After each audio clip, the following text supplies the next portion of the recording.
Place your order or book your next event now at 724-550-4126. Casey Sports Cafe, 724-550-4126. Route 21 Furniture, take the road to your perfect home.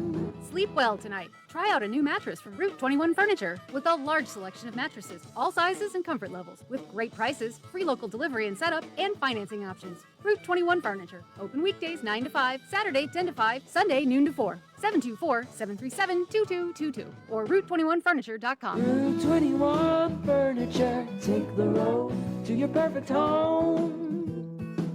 Fayette County Magisterial District Judge Daniel Shimshock is a proud supporter of the Fayette County Fair. Magistrate Shimshock recognizes the commitment and dedication of all those that make the fair possible each and every year. He's also a proud supporter of WMBS's live broadcasts from the Fayette County Fair, including WMBS Day on Wednesday, August 5th. Magistrate Shimshock reminds you to have fun and be safe at the 2026 Fayette County Fair. Your local station, WMBS.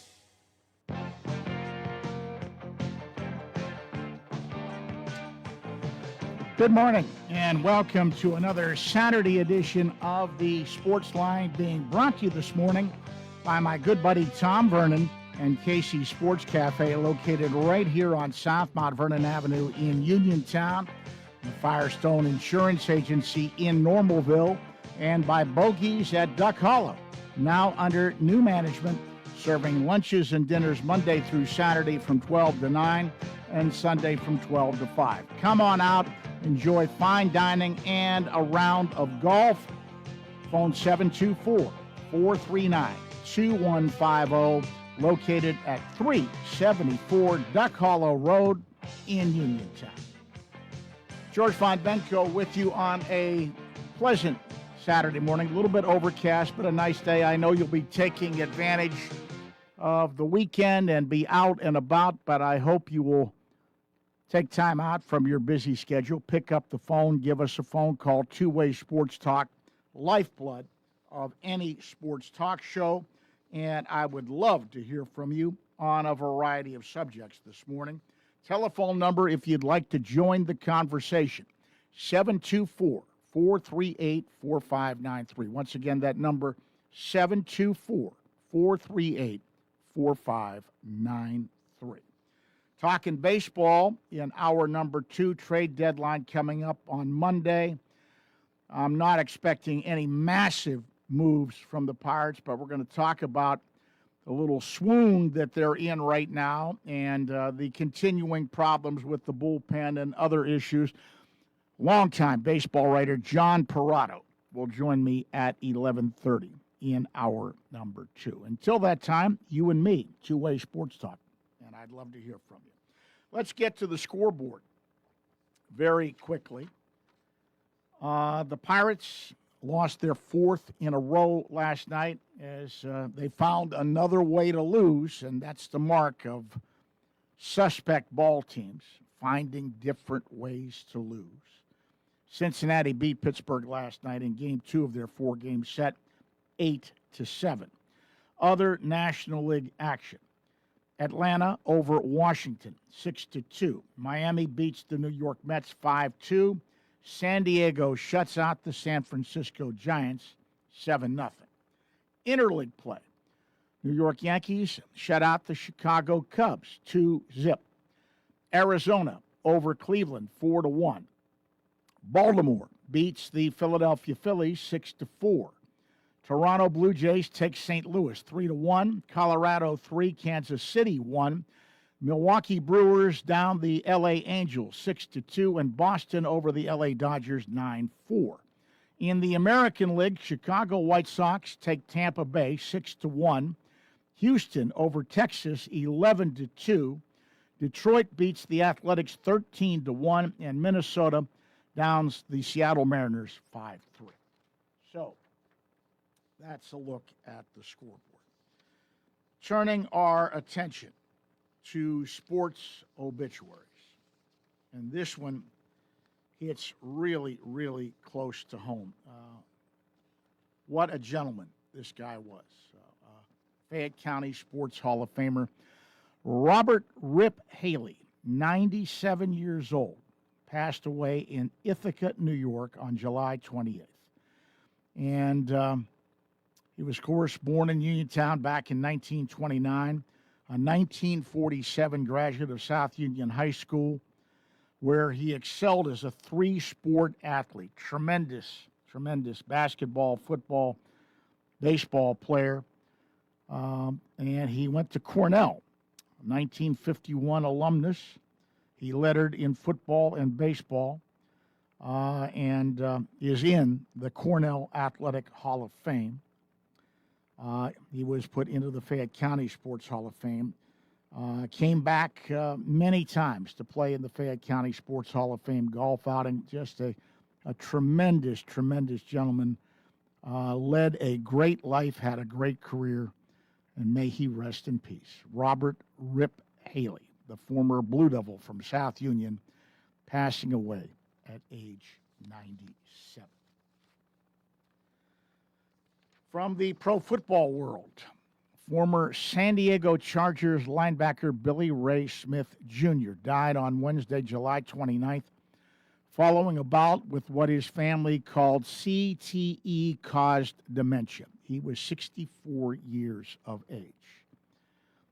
CTE is a progressive brain disease caused by repeated head trauma that can only be diagnosed after death. So it has not been officially confirmed as the cause of his dementia.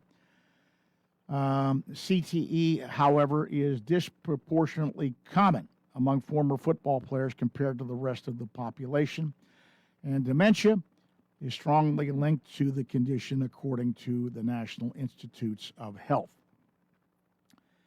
Smith played 10 seasons in the NFL from 1983 to 1992, all with the Chargers. He was named to the franchise's 50th anniversary team in 2009, with career highlights including 15 career interceptions, 14 fumble recoveries, and 13 forced fumbles. The first-round pick out of Arkansas is also a member of the College Football Hall of Fame. Second-generation NFL player, Smith Jr.'s father, Billy Ray Smith Sr., played in the NFL for 3 teams from 1957 to 1970. After he retired, Smith Jr. turned to broadcasting, hosting a drive-time radio show and becoming sports director at San Diego's ABC affiliate. He later worked for Fox Sports on its college football coverage. Billy Ray Smith, passing away at the age of 64. Okay, we're going to open up the phone lines. Open line sports talk. Your chance to get up on that soapbox and be heard. Anything and everything pertaining to the world of sports is on the docket. If you'd like to join the conversation, dial the talk line number 724-438-4593. That number again, 724-438-4593. And we do have one line open if you would like to jump into the sports talk. Let's go to the phone lines. Take our first phone call of the morning. Good morning. You're on the sports line. Good morning, George. Good morning, Charles. Stay away from that ledge. I don't want you to do anything drastic. George, I've already held the rake with him. I'm at peace. And I invoked the quote of my friend William Henry Robinson of McKeesport. It's not my life, and it's not my wife, so why worry about it? Right. Well, they're becoming even more creative in finding ways to lose. George, yes, they are, George. But as I said, I've already buried it. I'm at peace. I know they're not going to win. You know, there are other things in the world. I was saddened by the late game injury to Ryan O'Hearn, Oh, who was yeah. having a nice season for them, and it didn't look good, Charlie. It did not No, look good. no, it didn't. But George, I have to commend you right here. You said it, you were on target. Somebody asked me earlier this morning, where's the blame for this, for just another infinite collapse, like we've been used to having? Mm-hmm. And I told him, I said, it goes all the way back to last fall, last off-season. See, I think I might have mentioned to you before, the Pirates are not with the good organizations because a good organization like Milwaukee, for example, takes a look at all facets of their team and tries to, they may have one that needs more repair than the others, but they still look at all of them to see, if there's any, even the ones that are better, if they can, even if the ones that are good, where they could be better. But the Pirates, they knew they were last year in offense, so they went out and improved the offense. Whoopee, they did it. But they didn't realize, and you said it the first, the big hole was in the bullpen, and they did nothing. No, and it was obvious in spring training that the bullpen, to me, was going to be a big problem, and that's when you address it then. Yeah, It's cheaper to find arms then than it is now. That's exactly what I told them. I said, if they'd have done this, if they'd have done this in the offseason. And the other glaring thing that is just sticking out like a sore thumb, I was yelling about adding a veteran left-hander to the back end of the rotation, and that is become an acute problem, too. Yeah. And then the point I made earlier this morning, And the defense is just horrendous. this would have cost a lot cheaper if it was done in the off season. But the more urgent it is, the more the price goes up. Well, everybody's looking for relief pitching now. Yeah, that's what I said. The more urgent it is, the more the price goes up. But as I said, George, I'm at peace with it. I knew from very early in the season, when the bullpen started manifesting itself as real bad, I knew they weren't going to win. So. Well, there's another issue that is really taking center stage right now. Something is wrong with Paul Skeens. I don't think we can dance around it anymore. He is not the same pitcher. Whether it's mechanics, whether he has worn himself out with the regimen he does, although some people are complaining that, he's out of shape. There are just warning signs all over the place with this guy right now, and you can't ignore it anymore. George, I think about Paul Skeens, and it's not going to happen this year. Remember back in 1970 when Johnny Bench, I don't know if he was the MVP in the National League that year. Johnny Bench was, 20 years old or something? He was, 45 homers and about 150 RBIs. And then, he got himself in a lot of off-season activities and so forth. 71 he went down. That's the year we won. But in 72, Johnny Bench bounced back, and I think if he wasn't the MVP, he had another MVP type year. I'm looking to see if Skeens will follow that same pattern if there is a season next year. Well, that's the other big question mark, and the more and more I talk to people around baseball, I'm more than ever convinced that we are not going to have a season next year. No season at all? No. Not even an abbreviated season? No. I think I think it's just going to blow up because they're not making any progress at all. Now, do we lose a year of control over him because of that? No, if they don't play, there is no, Okay, then will we have him through 28 or 29? I believe that's it, but no, I just, and it's becoming increasingly apparent. I'm going to talk to John Parado about that. That the owners have one thing on their minds, and the players' union, which has caused problems in the past. I really thought that they would side with at least a salary floor. And I'm not seeing that right now. The players. Yeah. That George, anything that curbs their benefits, they're against it. Well, but a salary floor benefits some of the players. Yeah. It means that the owners have to spend so much money. But it's just so if there's not a season next year, we have another miserable failure hanging over our head until 28.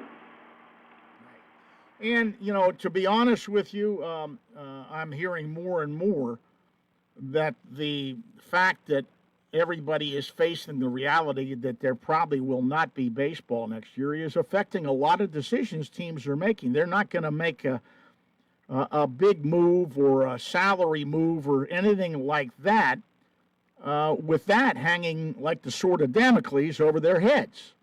Oh, George, let me ask. Although, let me throw out the caveat, that isn't stopping the Dodgers. They're becoming the favorites to get Tarek Skubal. Can you believe that?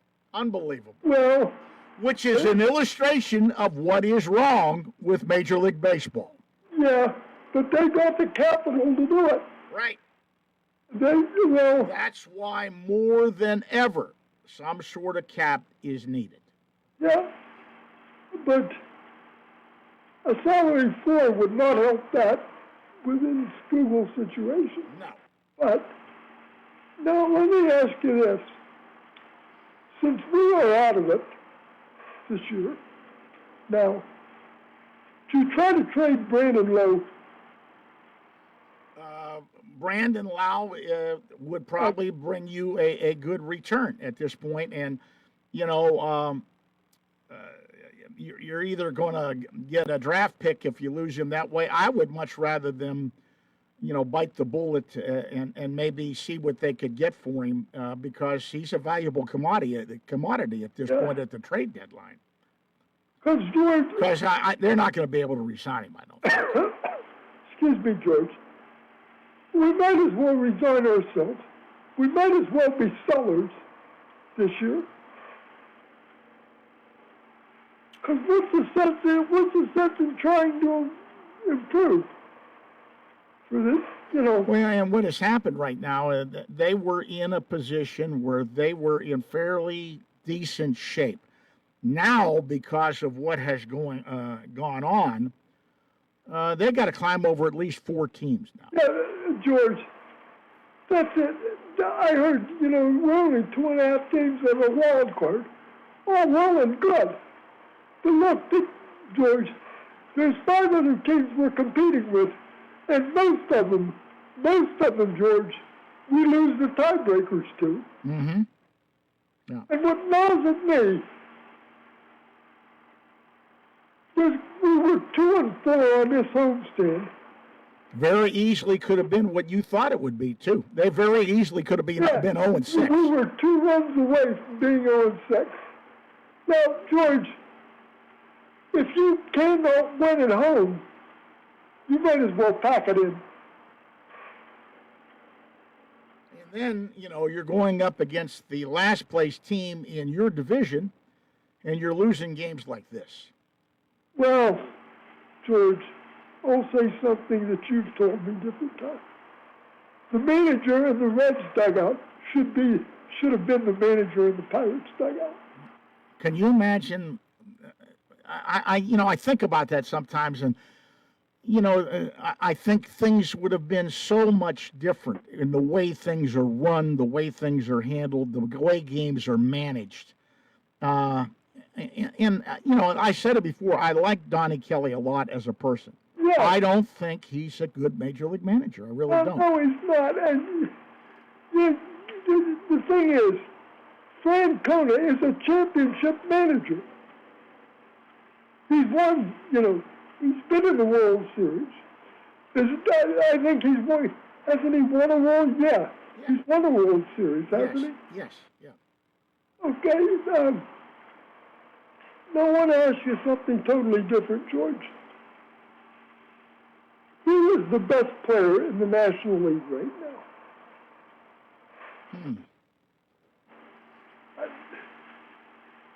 Well, I still have to go with Ohtani. Okay. I forgot about Ohtani. But I can't forget about him. He's too good. Crow Armstrong is pretty good. He's very, very good. And guess what? He's going into a little bit of a slump right now again. He can be very streaky, Armstrong can. I still think Ellie De La Cruz will be a better player than he is right now. But he's two things about De La Cruz. He's got to make more contact with the ball, and he's got to field the ball better. Mm-hmm. Yeah. But he's got the. He's a great talent. How about the guy who may be the rookie of the year for the Reds, Sal Stewart?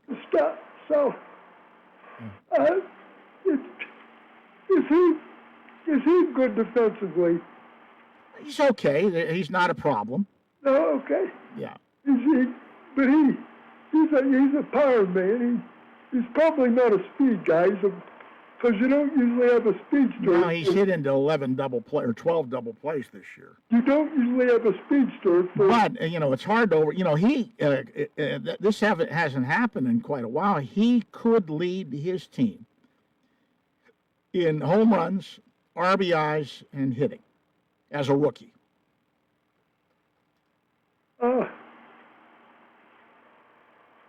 He could lead the league in RBIs, and no rookie's ever done that.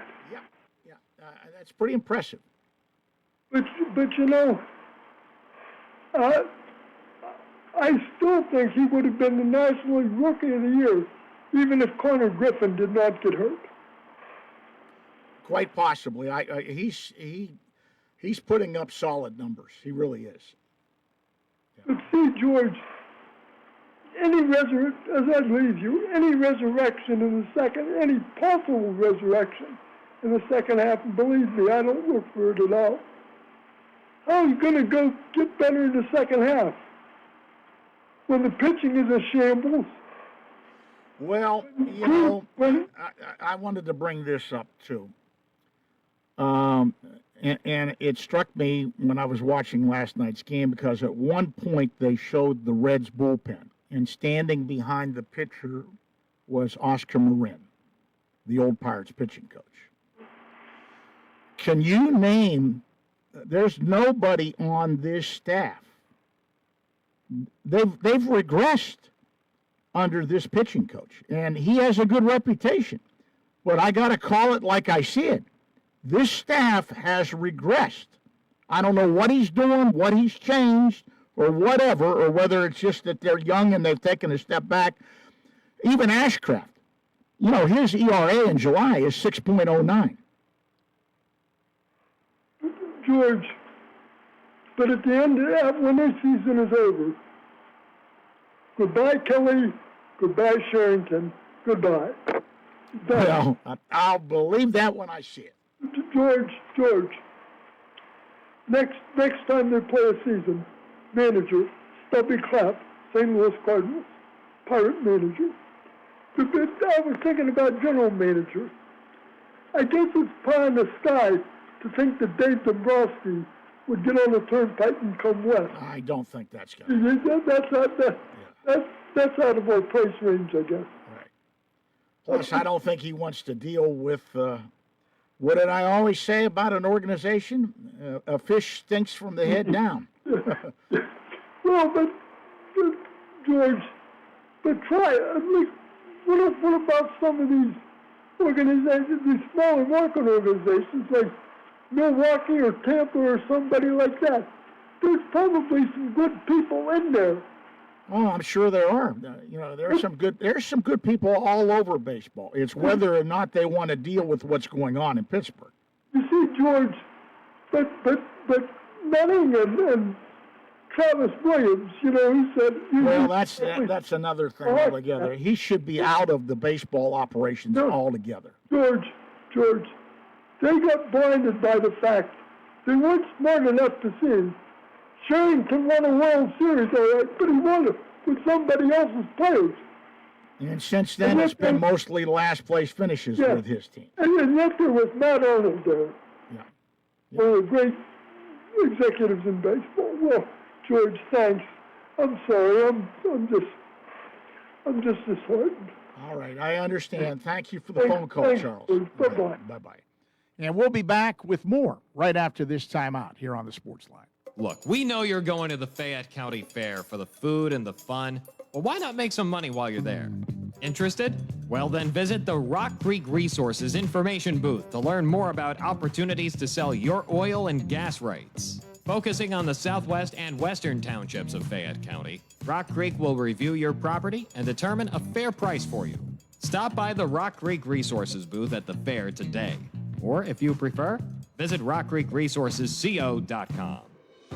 Is it time for your first home? Or time to trade up to a home that fits your lifestyle? It's time to visit Clayton Homes of Bell Vernon. You'll find special savings along with trade-in and trade-up deals.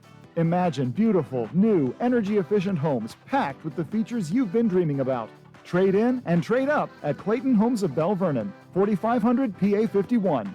Trade-in value toward purchase of a new home determined by resale value and evaluation by home center manager. Additional deposit may be required. You can go to Big Box Medical Office. Now serving number 3,943. Or Hi, come on in. How are you? For personal, professional health care you can trust, see Dr. Paul Hardley and nurse practitioners Tara Bozek, Jessica Reckhart, and Stacy Morris, proudly serving our community for over 30 years. Need care today? Walk-ins are always welcome. For your primary care, call Dr. Paul Hartley at 724-437-1109 or visit ppcp.org. or Serving number 3,944. For 35 years, Fay Penn Economic Development Council has been committed to its mission of growing Fayette County's economy and helping to bring jobs to the area. Whether you're a startup, existing, or new business in Fayette County, Fay Penn's lending team can work with you to decide if the Fay Penn Loan Fund suits your business's needs. Fay Penn's Loan Fund offers loans starting at $10,000, pending qualifications. Visit faypenn.org to learn more about financing opportunities for your business and to complete a pre-application form. It's gorgeous outside, which means it's time to get to Bittersweet Cafe of Farmington. From their incredible daily lunch specials featuring farm-to-table fresh ingredients to their refreshing drinks, frozen treats, smoothies, and iced tea, Bittersweet Cafe has something for everyone. Enjoy this beautiful spot nestled in the Laurel Highland Mountains, just a few miles outside of Ohiopyle on Farmington, Ohiopyle Road. Follow them on Facebook and Instagram.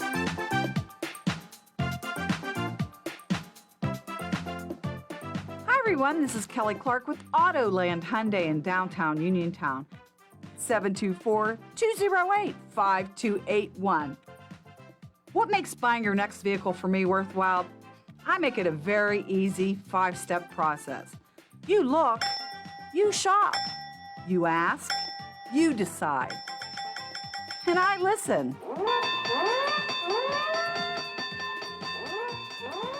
Kelly Clark, Autoland Hyundai, 724-208-5281. 724-208-5281. Kelly Clark, Autoland Hyundai. I'll make you a good deal.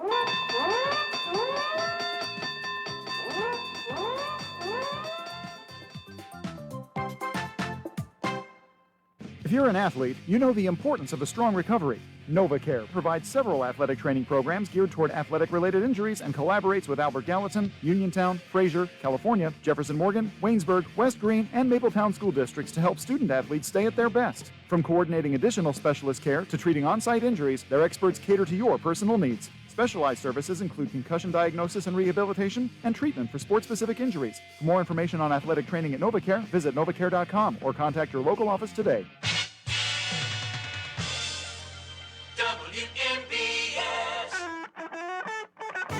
Hi, this is Rob King. You're listening to the Sportsline with George Von Benko on WMBS.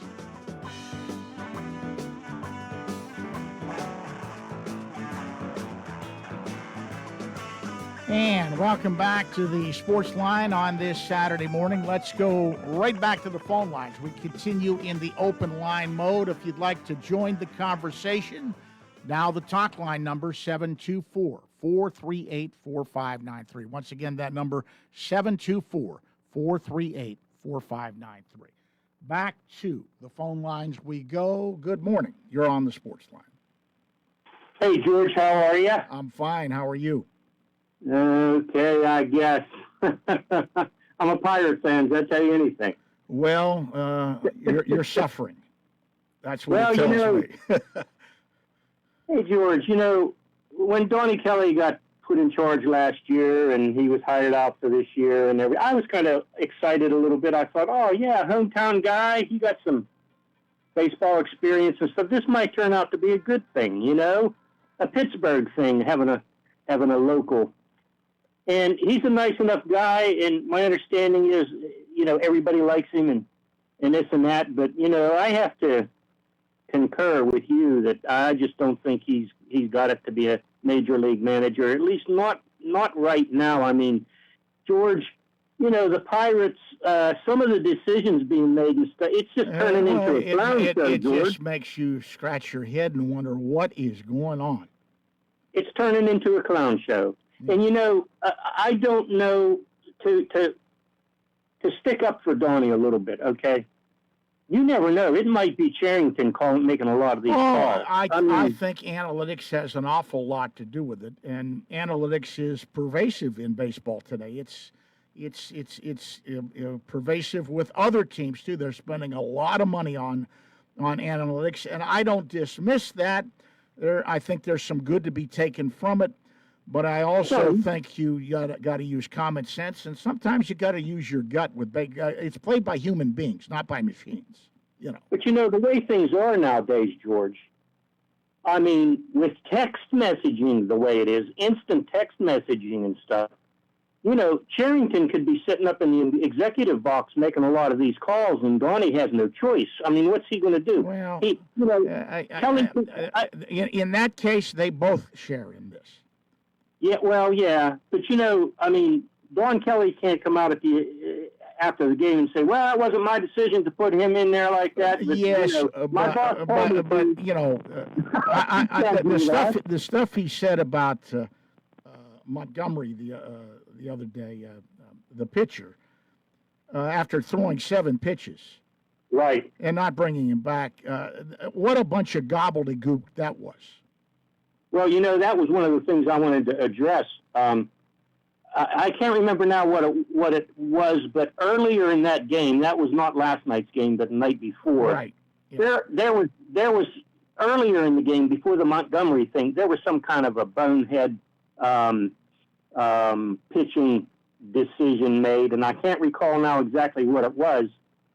But as far as Montgomery goes, I mean, it was logic in reverse, George. He should have put, if he was going to use Soto and Montgomery both, he should have put Soto in first. Well, what you're saying is Montgomery should be the closer.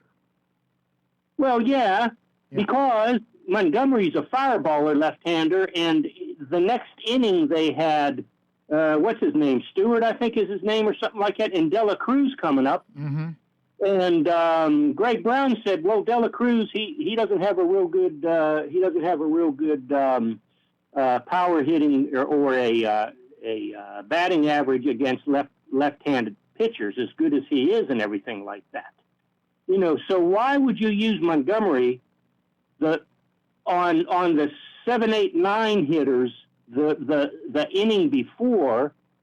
and then he only pitches 7 innings, and instead of bringing him back out, you go to Soto to go up against Dela Cruz and that Stewart guy. I think his name's Stewart. Yeah, that's Sal Stewart, the guy that's probably going to be the National League Rookie of the Year. Right. Yeah. Had them two right in a row the next inning. And I'll tell you, Soto, okay, I've seen some good things out of Soto. I've seen some bad things out of Soto.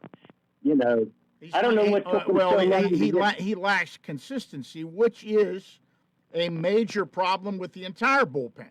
Consistency. Right. And then you have Ramirez and Soto both, but mostly Ramirez. You never know when the ball's going to end up back on the backstop, because you go so many wild pitches and stuff. And I don't know what took them so long to get rid of Santana, but thank goodness. It took them too long to get rid of him.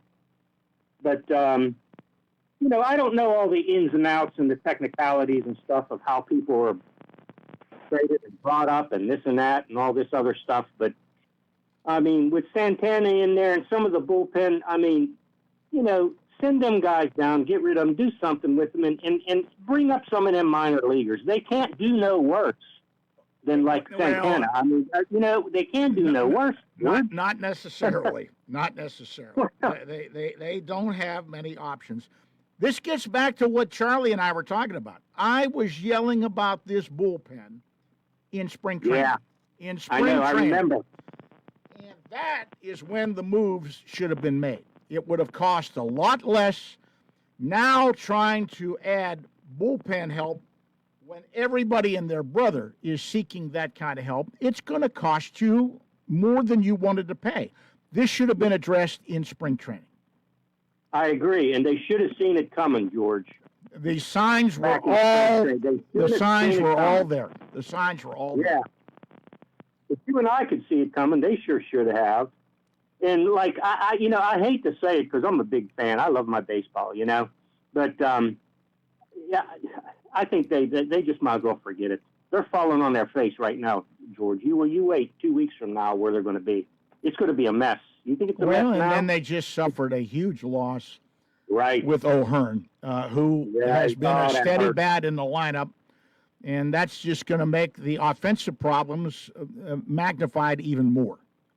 And them groin injuries and hamstring injuries, whatever it is, it takes a while to recover from them 100%, Mm-hmm. That's not something you're going to be back in a week or two now. Not for something like that. So, I don't know.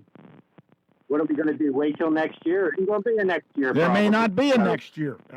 It's looking like there's not going to be baseball next year. Well, maybe that'll give them plenty of time to get a new general manager and manager both and make some changes, some good changes on that team, There's parts of the team I'm pretty happy with, quite honestly, But, well, there's a lot of things to like, but, the things that I focused on in spring training are still there. The bullpen, that should have been addressed then. They needed to add a veteran left-handed pitcher to the starting rotation, and they could have done that easily in spring training into the back of the rotation. Yeah. And Osuna, many people had told me he was washed. That's why there was not very much interest from other teams in him. So they spent $12 million on him. You could have handled the DH with the players that you already have on this club and divided it up. You needed to bring in a third baseman. That's where the money should have been spent. Yeah, since you addressed that, I want to pick your brain a little bit here. Now, we get ourselves a real third baseman, hopefully one with a little bit of power. But, I wouldn't really advocate getting rid of Lau. I like him. Well, they're going to lose him anyway. He's not going to re-sign with. He's in the last year of his contract. He is not going to re-sign with the Pirates. They're going to throw a lot of. They're going to throw. Other teams are going to throw a lot of money at him. I wouldn't blame him neither. Right. And then Nicky Gonzalez. I guess he'll go to second, which is a good thing. You got to keep his bat in the lineup. That's all there is to it. Yeah, but he better do something about his baseball IQ with that play last night. You got one of the slowest runners in baseball. You've got one of the slowest runners in baseball, Nathaniel Lowe, running down the first baseline, and you choose to make a play like that? I know. Even little leaguers don't do that. Right. I don't know what he might have been thinking, you know? He wasn't. He wasn't thinking. Yeah. Major League Baseball player ought to know better. Well, I mean, I you like got him your a lot, second you know, I baseman. really do. No, your second baseman was playing on the outfield grass. He had to run to second base. Yeah. You know what I mean? Yeah. You put Lau in a terrible position trying to get to the bag. That was not the play to make. Lucky the ball didn't end up in right field somewhere, really, you know? Well, it did in the short part of the outfield. It wound up out there, you know. Mm-hmm. Yeah, I'm talking out in the corner somewhere or something, you know. Well, it glanced off his glove. He should have went to first on Oh, that. there's no question. There's no question. Especially everybody in the stadium knew that. Especially with that plug running. I mean, Nathaniel Lowe is a good hitter, but he doesn't run well at all. Mm-hmm. Mm-hmm. And he's the one that's running the first base. You had all the time in the world to throw him out. Mm-hmm. Yeah, that didn't make any sense to me neither. Oh, every once in a while you have a brain, you know what, and you just... Well, their defense is also a problem, and I was yelling about that since spring. They're one of the worst defensive teams in baseball, and it crops up more often than not with this team. Yeah, and you know, baseball, depending on the circumstances and the situation, George, you know, it only takes a few mistakes like that a game to blow the game. There's no question. You know? Listen, I appreciate the call. I've got to get a break in. Thank you for checking in today. You take care. Thanks a lot, George, for your time. All right, bye-bye. And we'll be back with more on this edition of the Sports Line right after we take this break. Wind, hail, sudden leaks. When your roof takes a beating, we're here for you at AR Roofing and Remodeling. We're a locally and veteran-owned contractor available 24/7 for repairs. As an Owens Corning Platinum Preferred Contractor, we get the job done right. Call 724-550-3064 or visit arremodels.com for your free estimate. AR Roofing, never settle. For over 50 years, Mauser's Tire Center has kept our community rolling safely. Located on Route 40 West at Seawrights Crossroads, they're your trusted source for new, used, and recap tires, plus expert repairs. Need a new set or a quick fix? Then call Mauser's at 724-249-2410, and they'll get you ready for the road. Mauser's Tire Center. 5 decades of keeping you safe. Find your place in the sun for fun this summer with First Federal of Greene County. Dreaming of a backyard refresh? Leverage your existing home equity and ask about a home improvement or home construction loan. First Federal will help you dive into any new project. A swimming pool, patio, outdoor kitchen, even a new driveway or garage. Whatever floats your boat. Visit with a First Federal loan officer today or apply online at ffgc.bank. First Federal Savings and Loan Association of Greene County.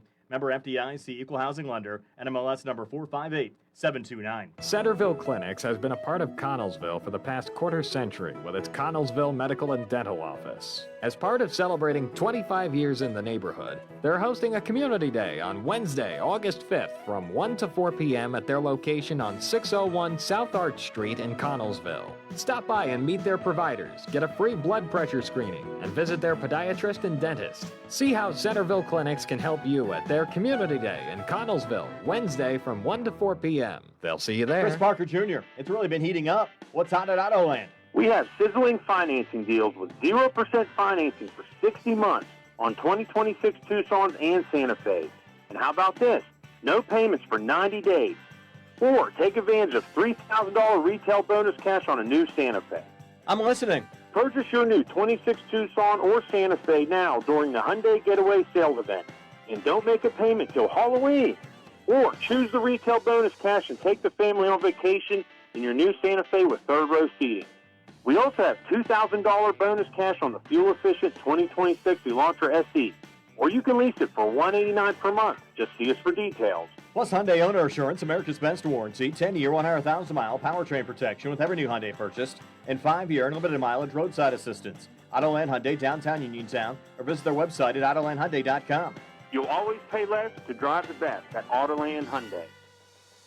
Laurel Highlands Wealth Advisory Group of Janie Montgomery Scott in Uniontown is a proud sponsor of Sportsline. When you work with Janie, it's about going beyond investing. It's about connecting your life and your finances in a way that makes sense for you. The team partners with you through each stage of life to help you set and reach your financial goals. To learn more about the Laurel Highlands Wealth Advisory Group at Janie, be sure to check out their website at www.lhwag.com. Laurel Highlands Wealth Advisory Group of Janie Montgomery Scott, LLC, member FINRA, NYSE, SIPC. Looking for your new favorite spot in Uniontown? Stop by Casey's Sports Cafe on South Mount Vernon Avenue. Family owned and operated by the Vernons, Casey serves up incredible homemade soups, hearty sandwiches, and delicious entrees. Opens every day at 7, closes Monday through Friday at 3, and Sunday at 2. Place your order or book your next event now at 724-550-4126. Casey Sports Cafe, 724-550-4126. WMBS. Hi, this is Bob Walk, and you're listening to the Sportsline with George Von Benko on your local station, WMBS Uniontown.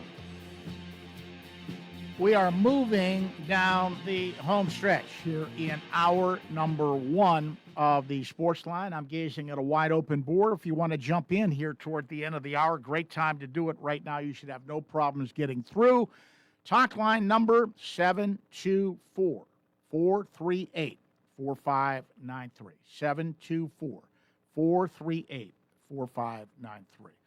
Predominantly Pirate baseball talk here in hour number 1, and probably rightfully so, with another giveaway last night in Cincinnati. And the club has lost 4 in a row right now and fallen behind several other clubs in the race for the wild card spot, the final wild card spot.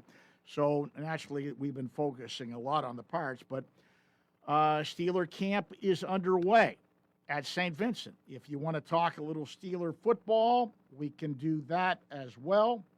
Penguins offseason continuing, and they did make a signing. They re-signed forward Tommy Novak to a 3-year deal the other day. So there's still some stuff going on during the offseason with the Penguins, and we're gearing up for college football.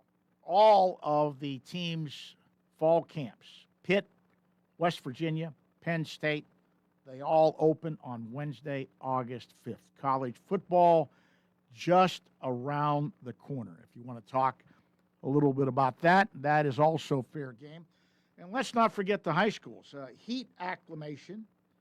The heat acclimation period for high school football teams here in Pennsylvania begins on August 10th, and then the regular practices will start August 17th for high school football here in Pennsylvania. So high school football is just around the corner as well. Anything and everything pertaining to the world of sports is fair game.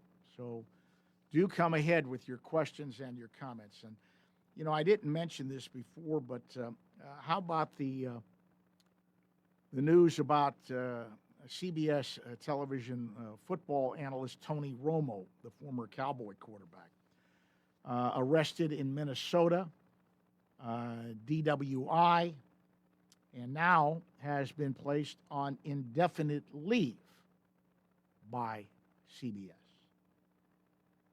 So he's in a little bit of hot water as well. So, as I said, anything is fair game. I was reflecting about one of the obituaries that I mentioned earlier in the show and was so deeply saddened by the death of Robert Rip Haley, the former South Union star, who was just a crackerjack gentleman. I mean, really enjoyed my interaction over the years with Rip Haley. And he passed away on July 28th at the age of 97. And he will be missed. While he was able, up until the past couple of years, he always made an effort to come back and play in the Fayette County Sports Hall of Fame golf outing, and was a huge supporter of the Hall of Fame. And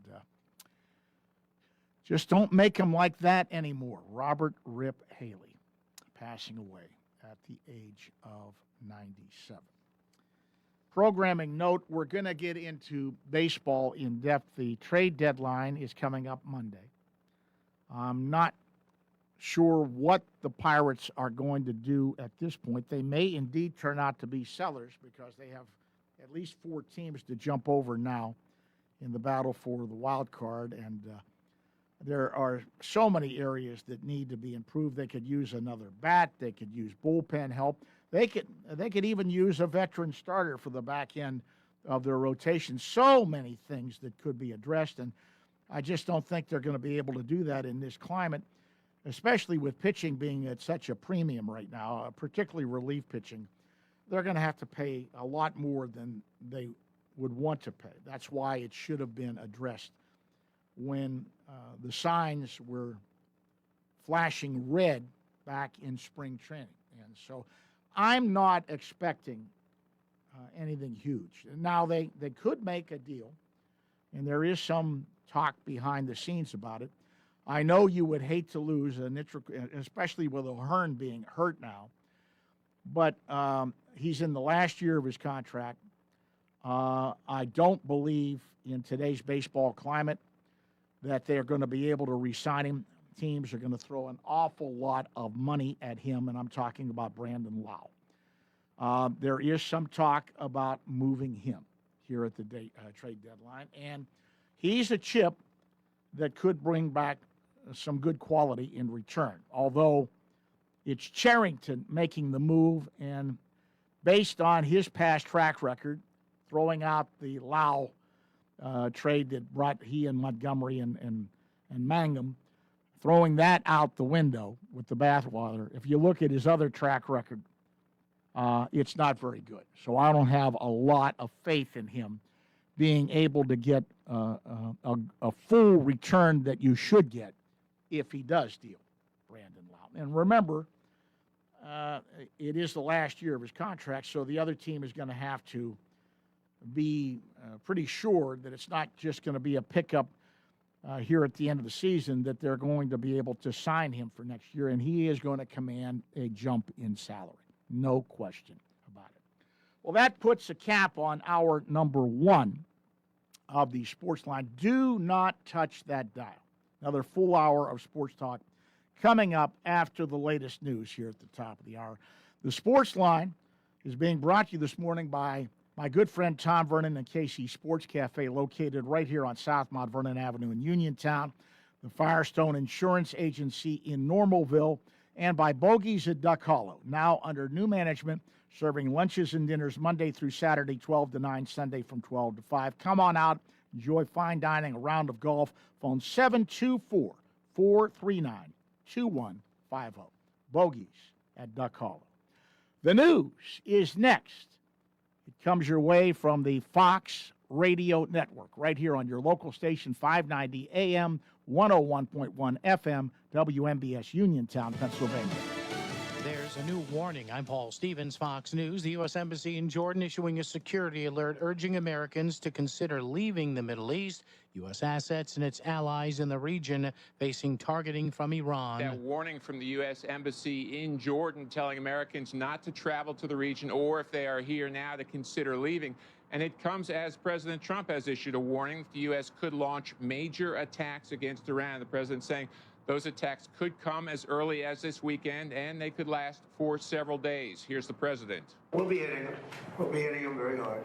And, at some point, they're going to say, we just can't take it anymore. You can sense some frustration in the president yesterday about Iran's negotiating tactics, negotiating for days at a time, and then suddenly striking U.S. assets in the region, attempting to strike U.S. military positions in the region, and also attacking civilian shipping. Fox's Steve Harrigan, 6 months after Nancy Guthrie was kidnapped from her Arizona home. Her family says they still hope and pray for her safe return. Now the Pima County Sheriff is releasing 2 ransom notes. The first note that was sent February 2nd says this in part, quote, "We will be holding her for a maximum of 7 days. You will need to send Bitcoin in the amount of $4 million before 5 p.m. on Thursday, the 5th. If payment is not received, the ransom will be increased to $6 million USD, which will need to be paid by 5 p.m. on Monday the 9th. If payment is not received by the last deadline on Monday the 9th at 5 p.m., she will be killed." A second note sent days later said this in part, quote, "Guthrie family, we did not fully grasp the seriousness of her physical condition. We never intended to hurt her. That was not our intention. She perished shortly after she was taken. We want your family to know this and hope you all can find peace. We are truly sorry." That update from Fox's Chanley Painter. America's listening to Fox News.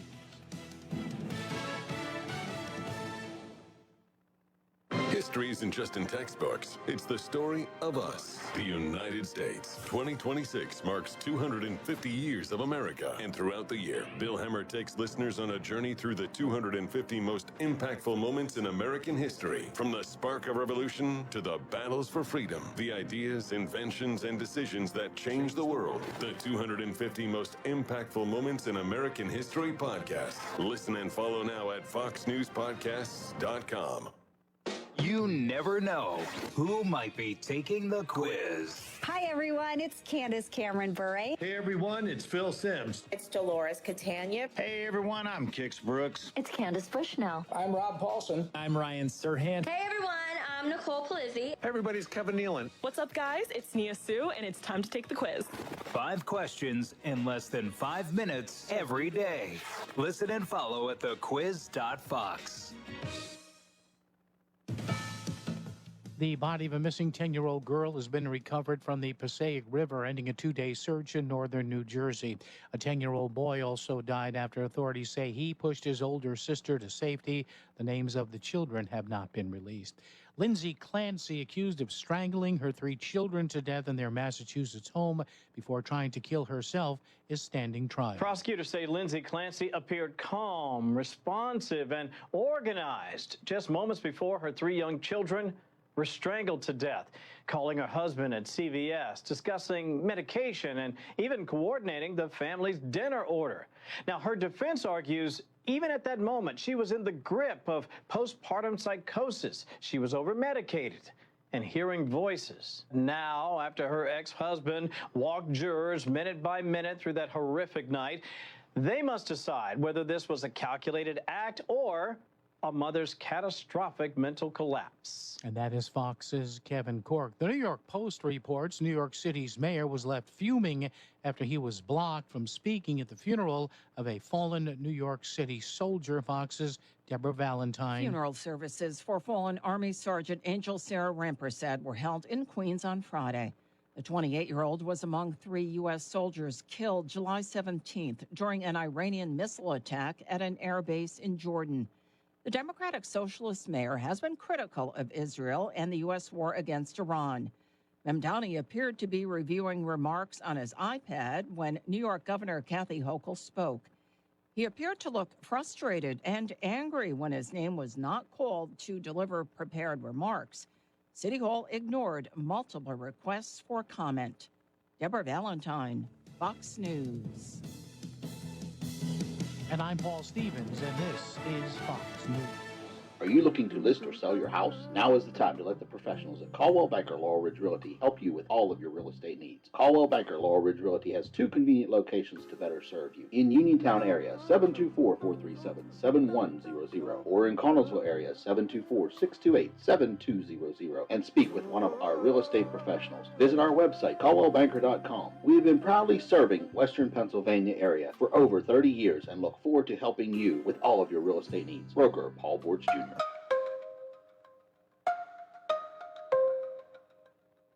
It's the perfect time to upgrade your outdoor area with a new fence from All Around Fence Company, conveniently located on Route 40 in Uniontown.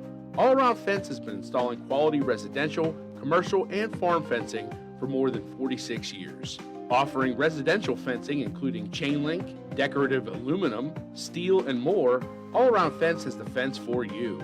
All Around Fence is also your one-stop shop for Neutrina products and carries Weaver equine and livestock supplies and Preferred farm equipment. So, if you need to upgrade an existing fence, add a new gate, or are considering the installation of new farm fencing, visit All Around Fence, open Monday through Friday from 8:30 to 5 p.m.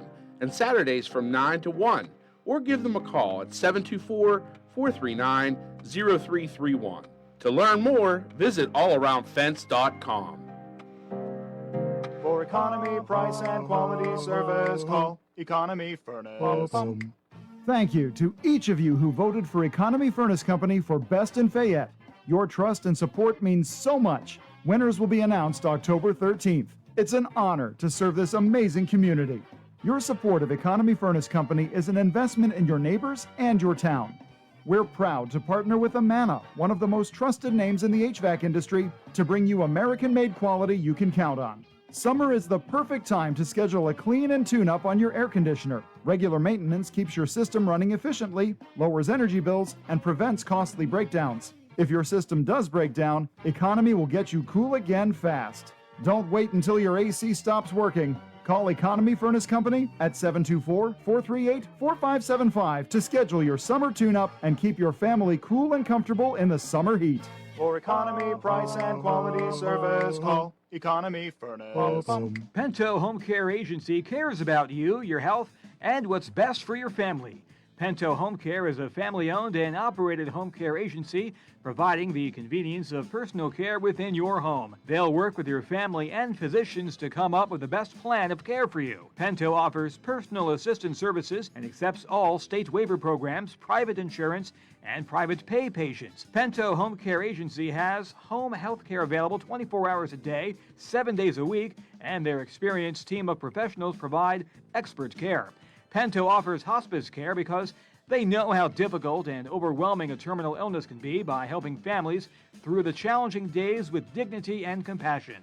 If you or a loved one need care or are looking for a career as a home health aide, please call them at 724-322-1683 or visit them online at pentohomecareagency.com.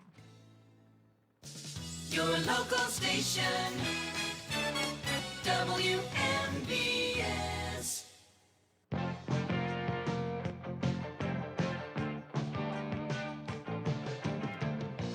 Welcome back on board for hour number 2 of the Sportsline, being brought to you this morning by my good friend Tom Vernon and KC Sports Cafe, located right here on South Mount Vernon Avenue in Uniontown.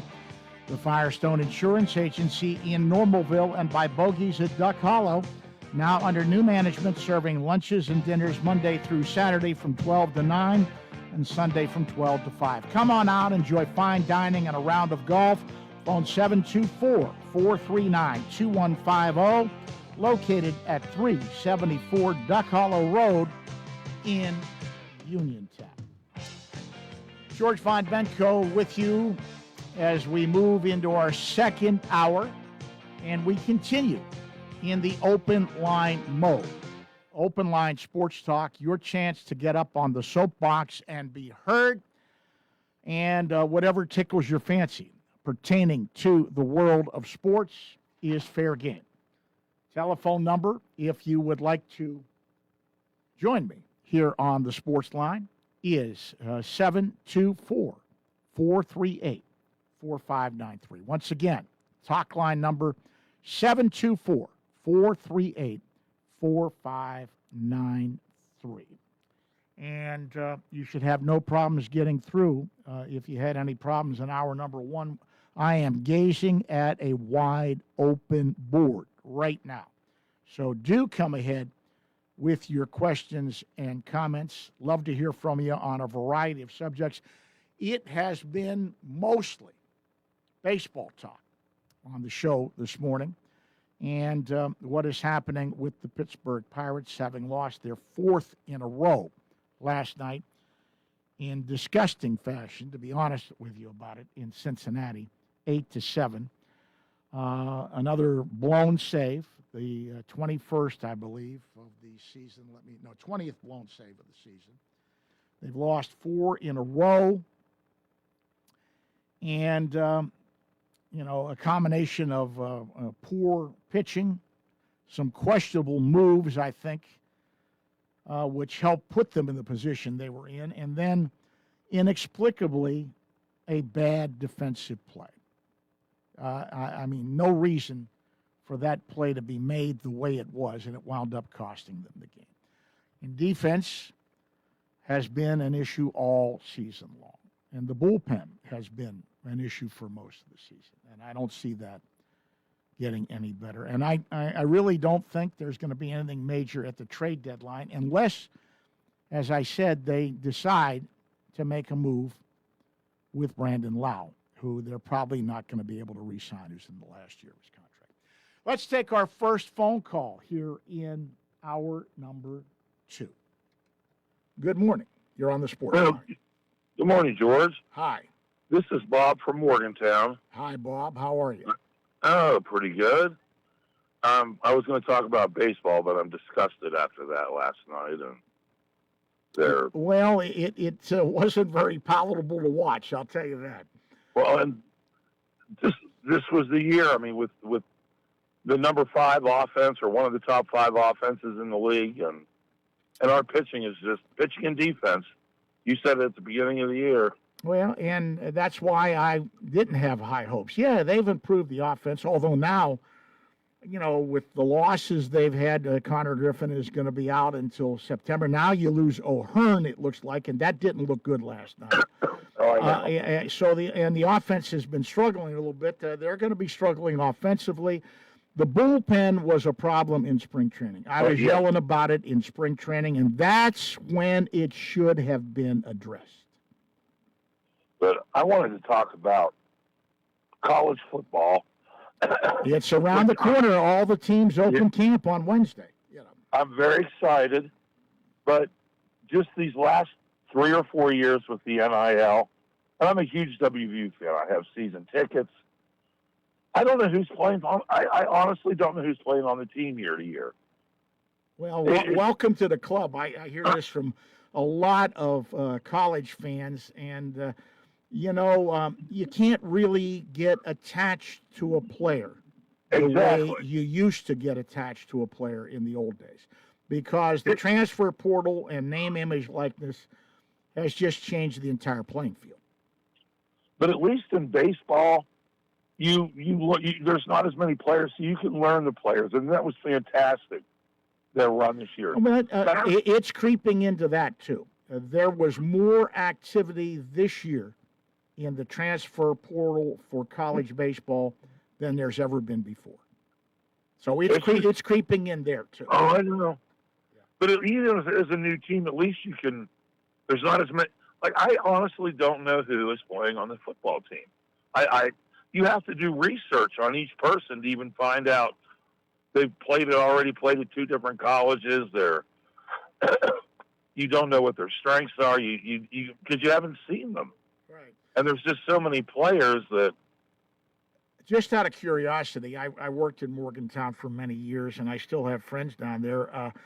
Rodriguez entering his 2nd year, and he had to rebuild the entire team, the entire roster last year, and that rebuilding is still continuing because of what you talked about, losing people in the portal and then having to replace them, and also just going out and trying to get some other talent elsewhere. So the rebuilding mode is continuing. Are people giving him the benefit of a doubt, or is the pressure on down there? I think they're still giving him the benefit of the doubt with year 2. But if something doesn't change, because this year they were smart. They're not starting the season with, really tough teams. The first 2, then they play Virginia, then they play Ohio. I mean, this would be the year to go 4-0 or at least 3-1. They should, but who knows? I mean, it's just. I think the days of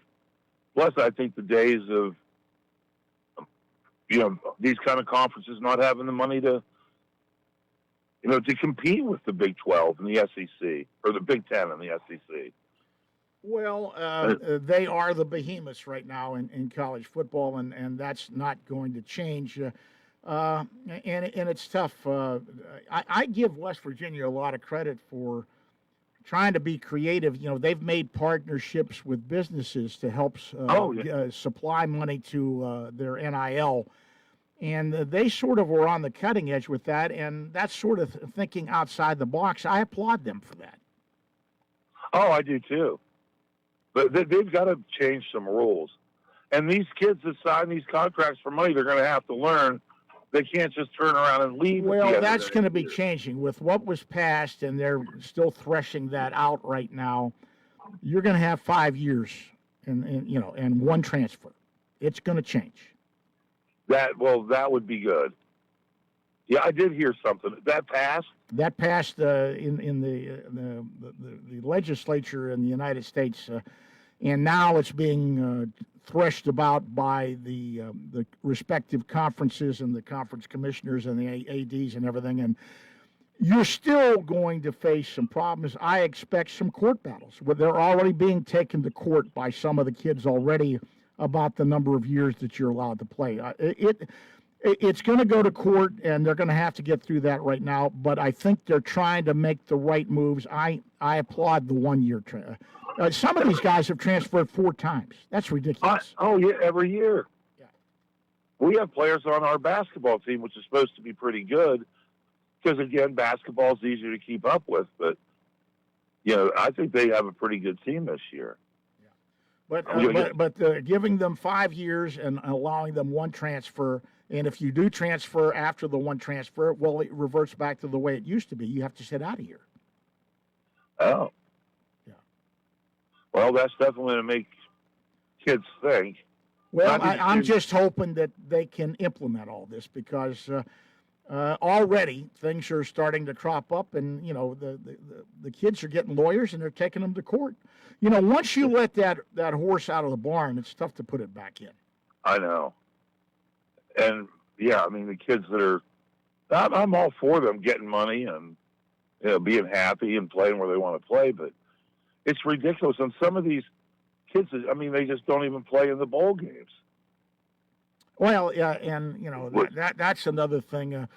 I have been an advocate of, if you want them to play in the bowl games, and they're a highly prized player who is afraid of maybe getting injured or whatever, there should be some sort of a mechanism to have an insurance policy put on them. That's a good idea. Yeah. How's Pitt going to be this year? They've got their quarterback back, and Heinzel was hurt a little bit last year, but he decided to stay, even though in Miami of Florida and several teams came after him in the portal. He is back, and he's going to be a sophomore.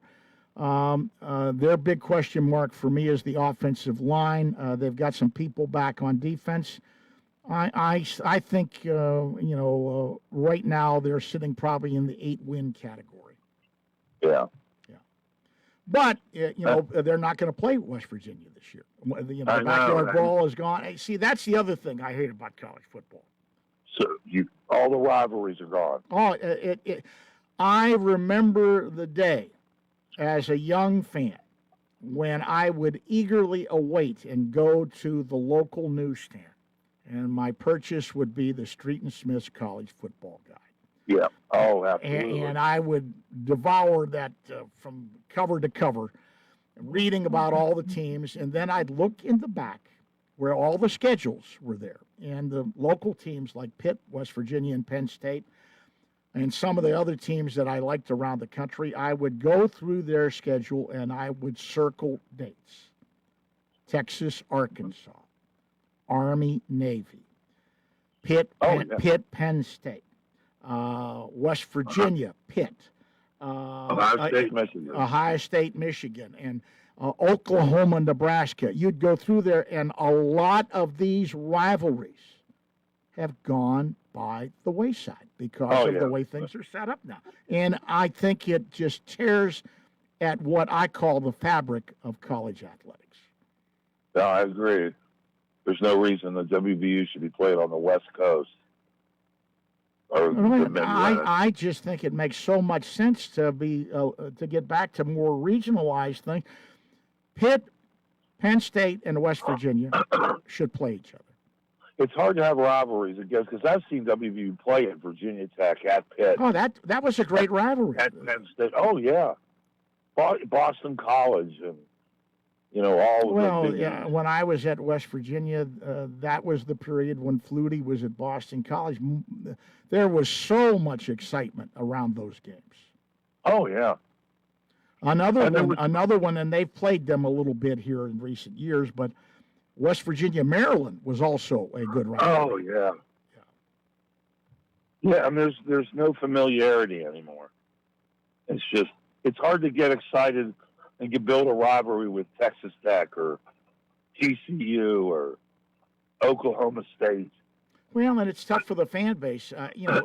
Playing Pitt and Penn State, the fans from both schools, all three schools, could travel there. Yeah. You could travel to those locations. West Virginia's, now it's changed a little bit with Cincinnati coming in, and they've gotten a little bit closer. But at one time, before all that happened, your closest rival was 800 miles away. Yeah. I mean, it just, sometimes I wrote an article years ago, and I'll leave you with this. I wrote an article, and for me, all of this started, everything, with the shifting of teams to different conferences and everything else like that. It all started with the breakup of the Southwest Conference. Yeah. That was the domino that started everything in motion, and it hasn't stopped. Yeah. But I wrote an article years ago, and it was, if I was the king of college football, I would push a button and put everybody back to where they started and start all over again. Well, I would too. But that's wishful thinking. Because you know what the biggest driving force is right now? Money. Yeah. Yeah. Well, listen, I appreciate the call. It's always good to hear from folks in Morgantown. I spent a lot of time working down there and still have a lot of great friends down there. Oh, I love your show. I try to listen to it every Saturday. Well, I appreciate that. Thank you very much. And we'll be doing our college football previews coming up here in August. So Rich Rod will be, I'll be interviewing him. So listen for that. I'll be interviewing all three of the local teams. Yeah. Oh, great. Yeah. So listen, okay. You have a great day. Thanks for checking in. You have a great day yourself.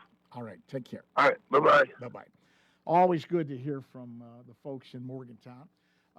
Lines are open. If you still want to jump in, we got baseball talk coming up here in just a bit. One of my favorites, a long-time baseball writer from the Pittsburgh area, John Parado, is going to join me at 11:30 with the trade deadline coming on Monday and moves already starting to be made. And, I read a thing the other day.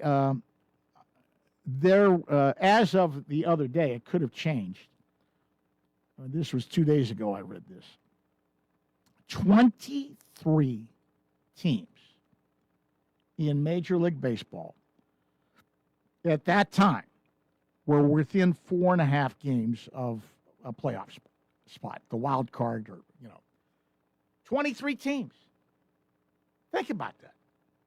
No wonder people are having trouble deciding whether they're going to be buyers or sellers here at the trade deadline. Let's go back to the phone lines, take another quick call. Good morning. You're on the Sportsline. Morning, George. Good morning. George, I don't even want to talk about the Pirates. I want to go back in time. Yankees, Mantle and Maris. Did they both come up with the farm system? No. No? Roger Maris started out in the Cleveland Indians farm system. You're kidding. Really? Cleveland? Cleveland, and then he went to Kansas City, and the Yankees acquired him in a trade with Kansas City, which was common back in those days. Kansas City was almost like a farm club for the Yankees. Yeah. How about Mantle? Mantle came up in the Yankee system. He came up through the farm system. Okay. And then after the Yankees, Maris went with the Cardinals? Maris signed with the Cardinals, and I talked to Roger Maris on my show years ago before he died. one of the key factors in Augie Bush being able to attract Maris to come to St. Louis when he was a free agent was they gave him a master distributorship for Anheuser-Busch in is that right? In Florida. Yeah. Unbelievable. And so that set him up after he retired. He owned a beer. Yeah, those were two of my idols when I grew up in the 50s and 60s. The M&M boys. Yeah. You better believe it. They were great. Hey, and another thing, Willie Mays, did he finish his career with the Mets? Yes. That's what I thought, because I remember going to Forbes Field and watching Willie Mays play, and I was thinking, he's with the Mets. Well, he finished with the Mets in '73, so that would have been Three Rivers at that time. Forbes closed. Was it Three Rivers? It was Three Rivers. Forbes Field closed in 1970. In 1970? Yeah. Okay, so it had to be when he was with the Mets. Did he only play for a year or so with them? Retired with them? Yeah, he finished with them. Well, I'm glad I got to see him in person. Well, I saw him playing with the Giants at Forbes Field. I actually saw him drop a fly ball in center field. Oh, did you really? He did that basket catch, and he dropped the fly. You gotta love that basket. He dropped the fly ball in one game when I was there. Yeah, what a player he was, huh? Well, thanks for reminiscing a little bit. I got to get a break in, we got an interview. And then we got John Parado coming on, so listen to what he has to say. You take care. Thank you, George. Have a good day. You too. Bye-bye. And let's get our break in, and we're going to talk some baseball with one of my favorites. John Parado's up next here on the Sportsline. You can go to Big Box Medical Office. Now serving number 3,943. Or hi, come on in. How are you? For personal, professional health care you can trust, see Dr. Paul Hardley and nurse practitioners Tara Bozak, Jessica Reckhart, and Stacy Morris, proudly serving our community for over 30 years. Need care today? Walk-ins are always welcome. For your primary care, call Dr. Paul Hartley at 724-437-1109 or visit ppcp.org. Or serving number 3,940. Laurel Highlands Wealth Advisory Group of Janie Montgomery Scott in Uniontown is a proud sponsor of Sportsline. When you work with Janie, it's about going beyond investing. It's about connecting your life and your finances in a way that makes sense for you. The team partners with you through each stage of life to help you set and reach your financial goals. To learn more about the Laurel Highlands Wealth Advisory Group at Janie, be sure to check out their website at www.lhwag.com. Laurel Highlands Wealth Advisory Group of Janie Montgomery Scott, LLC, member FINRA, NYSE, SIPC. Chris Parker Jr., it's really been heating up. What's hot at Autoland? We have sizzling financing deals with 0% financing for 60 months on 2026 Tucsons and Santa Fe. And how about this? No payments for 90 days. Or take advantage of $3,000 retail bonus cash on a new Santa Fe. I'm listening. Purchase your new 26 Tucson or Santa Fe now during the Hyundai Getaway Sales event. And don't make a payment till Halloween. Or choose the retail bonus cash and take the family on vacation in your new Santa Fe with third-row seating. We also have $2,000 bonus cash on the fuel-efficient 2026 Elantra SE.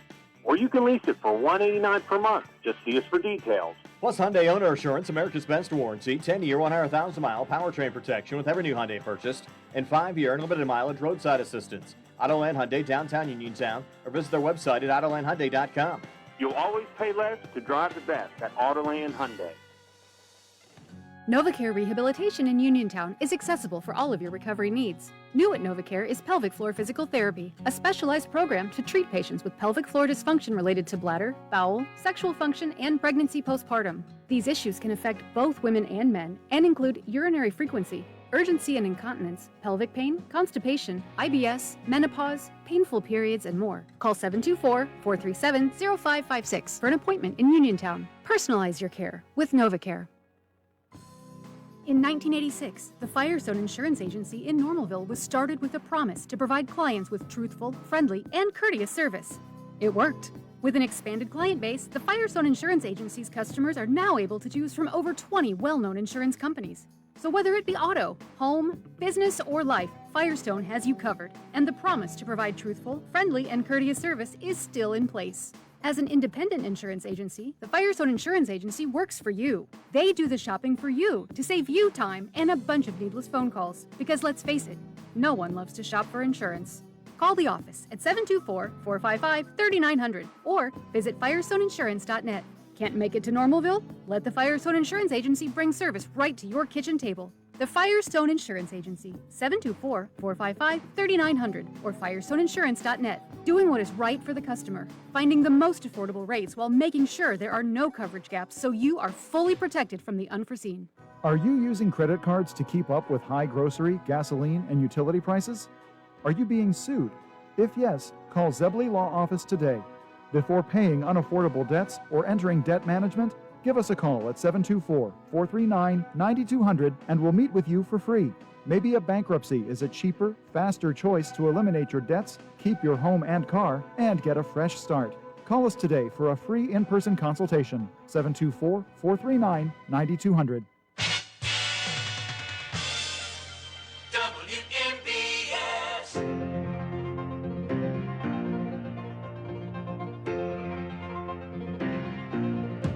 Hi, this is Pat Narduzzi from the University of Pittsburgh, and you're listening to the Sportsline with George Von Benko on WMBS. Welcome back to the Sportsline on this Saturday morning. We're going to get into some in-depth baseball talk. Baseball has dominated the show this morning. Joining me now, one of my friends for years and years and years, a long-time baseball writer in the Pittsburgh area, and one of my favorite guests because he gives you some great insight, John Parado. Johnny, baseball, how are you doing this morning? I'm doing well, George. How about you? I'm doing better than your battling buckos. Yes, they're not you're battling buckos now, not mine when they're losing. Oh boy, yeah, that was very unpalatable last night. The way that game ended. Yeah, it's been too many games like that this year where they've taken leads into the late innings, and last night was everyone keeps saying it's the worst loss of the year, and I don't know how there's been a lot of worse losses. I mean, the Pirates scored 3 in the 8th and go ahead 7-5, and then turn right back around to give up 3 runs in the bottom of the inning, and the bullpen's been hurting them all year, and the starting pitching hasn't been nearly as good as everyone expected. And yet, there they are, 2 games out in the wild card, even though they're a game under 500. Right, and the only bad thing about it, though, is it's mounting in front of them. They do have some clubs that they have to climb over. They do. They absolutely do. And, I think the last thing anyone would have thought on opening day was that the biggest problem would be the pitching, and the offense would be third in the league in runs scored. And it's funny how it's still doing well in spite of some serious injuries to the offense. They are. At one point they had 4 regulars out with Andy Rodriguez, Spencer Horwitz, who's still out. Connor Griffin, who is out until September, and I'm getting the feeling he's probably not coming back this season. Yeah, so, Ryan O'Hearn got hurt on the last out of the game last night. It looked like he pulled that quadriceps that had him on the injured list earlier this season. So, yeah, they've overcome quite a bit the offense to still be one of the best in baseball. And, if the pitching would have lived up even somewhat to the expectations everyone had for it coming into the season, the Pirates would be they'd be in pretty good shape. They wouldn't be leading the division; it'd be behind Milwaukee, but they certainly would be much higher up in the wild card standings. Well, let's tear some things apart a little bit. The elephant in the room, and I've gotten to the point where I just can't ignore it anymore. Something is askew with Paul Skeens. Oh, I think there's no doubt. I think there's, I wrote a story about 6 weeks ago for Fanside. Talked to some opposing hitters and obviously granted them anonymity because, so they could speak, without repercussion. And they said that he's definitely not the same. That not only is his velocity down, but the movement on his pitches isn't as much. And as one player said, he's still very good, but he's no longer invincible, and you feel like you at least have a chance when you go up to the plate against him. And, I think he's heavier.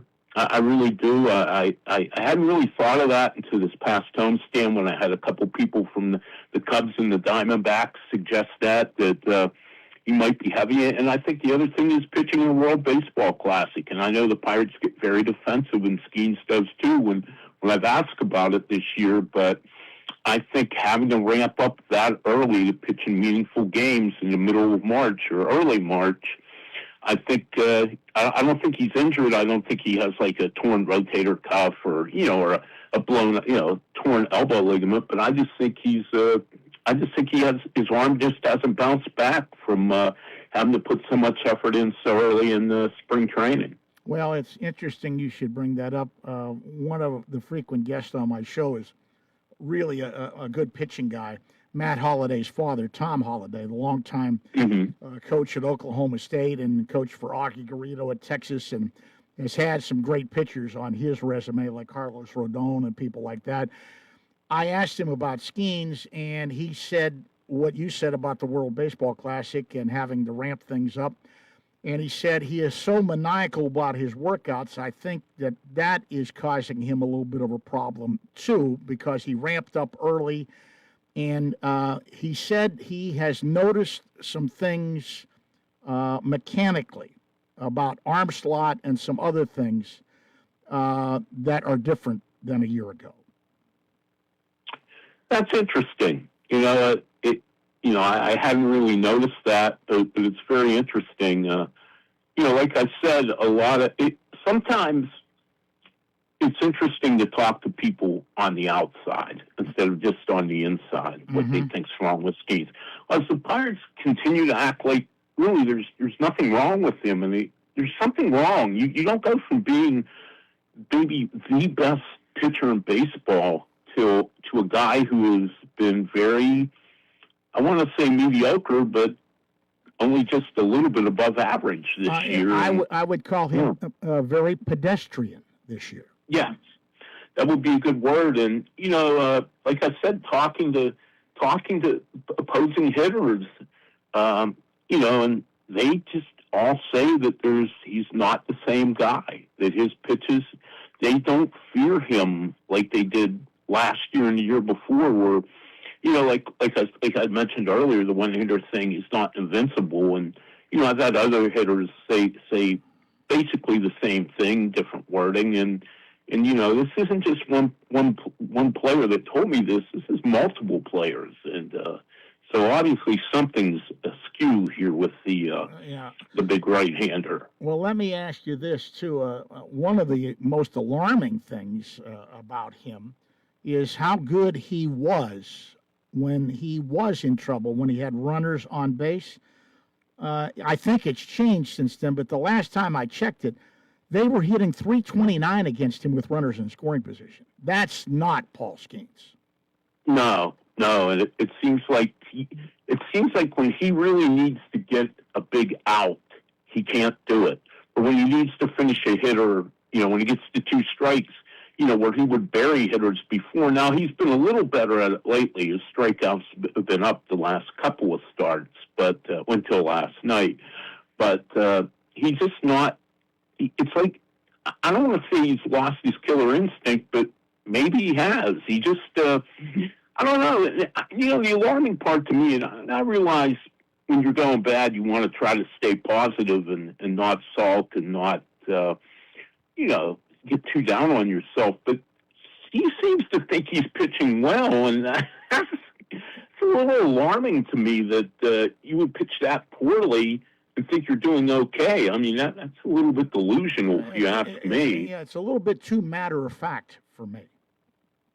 Yeah, exactly. That's a good way to put it. Yeah. Anyway, the other thing that Tom brought up, and he said, as far as he knows, the guy had a very good reputation as a pitching coach. Skeens and some of the other young pitchers were really, from what I understand, behind the Pirates jettisoning Oscar Marin, who had good numbers with the pitching staff last year. And if you look at the pitching staff, which was supposed to be a strength this year, they have regressed, in my opinion. including the guy who looked so good early. I mean, Ashcraft has a 6.09 ERA in July. They've regressed, John, and I wonder whether it is anything to do with the way the new pitching coach is having them do things. Well, I got to think it has something to do with it. And, I was stunned that Oscar Marin got fired last year. They were seventh. The Pirates were seventh in the major leagues in ERA, and that's pretty good. And usually that doesn't get a pitching coach fired when their pitchers have that kind of season. And my understanding was that Skeens and the pitchers, and especially Skeens, were behind it. And, Bill Murphy has worked with Don Kelly on the coaching staff with the Astros, and they thought Murphy could do better. And I don't understand why Oscar Marin was let go. I don't know what the friction was between him and Skeens and obviously some of the other pitchers, but there was obviously some kind of friction. And boy, it's always easy to second guess, but it looks like a terrible move to fire Oscar after what's happened this season. Well, performance speaks volumes, and the performance. This was supposed to be their strength. Oh, absolutely. Everyone thought that that they would ride the starting pitching, and they figured their offense would be league average, which would be enough to win more games. And the thing is, if you get Skeens right, and that's an if they do get into the playoffs, they're going to be hard to beat with Skeens and Jared Jones and Ashcraft. I mean, if you can get these guys turned back around, I mean, all three of them are capable of dominating in any start. And if they can get them going, the Pirates actually could be pretty dangerous in the playoffs, but I just don't know if they're going to get there. It's not looking good the way they've come out of the All-Star break. No. The thing that's so frustrating to me, and it's easy at times over the years to be frustrated with the Pirates, but the thing that's so frustrating to me, and I'm not saying I'm an end-all and I know everything, I was yelling at red flags about the bullpen that I saw in spring training. And I thought they should have tried to address some of those things in spring training. Now, if you want to try and address it, well, you're going to pay a lot more because everybody is looking for bullpen help now. Yeah. No, but very few teams have a really good bullpen anymore. And, I thought, and I know this is a second guess, but it was a first guess. And I wrote about this last year. When they traded Bednar, I said... For a bag of baseballs, my God. Yeah. I said, they should be careful. They probably shouldn't have done this. You take a guy who has been a two-time All-Star, who's been a proven closer. And I mean, I know he had some rough spells, but for the most part, he's very good during his time with the Pirates. I don't know if you take an All-Star closer and get rid of him. And I know they knew he was going to make $9 million this year, which is what the Yankees signed him for in his last year of arbitration. But they also gave Gregory Soto $7.75 million in free agency. So why not just give Bednar the $9 million if you're going to pay a significantly lesser pitcher almost as much money? Exactly. That makes so much more sense. But, it's really strange, and they're going to have to pay now when they probably could have maybe done a couple of things in spring training. The other thing I wanted them to do, and I still look at the starting rotation, and it was a mistake. They needed, I thought, to add a veteran left-handed pitcher to the back end of the rotation. And there were people out there in spring training that they probably could have gotten.